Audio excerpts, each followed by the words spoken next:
asang zi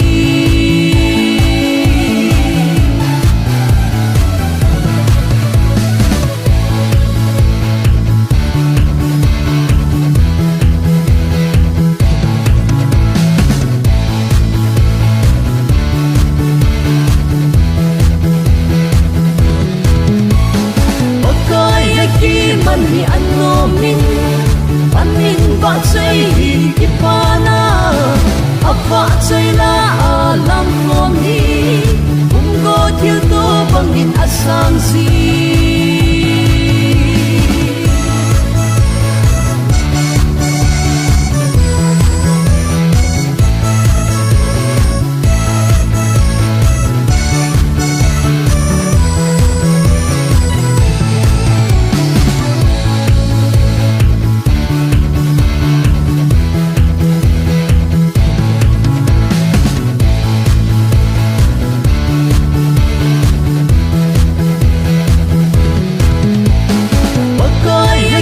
man hi anno min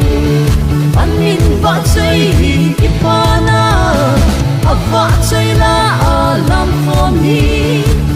go thil to bangin asang zi bakai ki man hi anno min panin ba chei hi ipana ava chei la alam khom hi go thil to bangin asang zi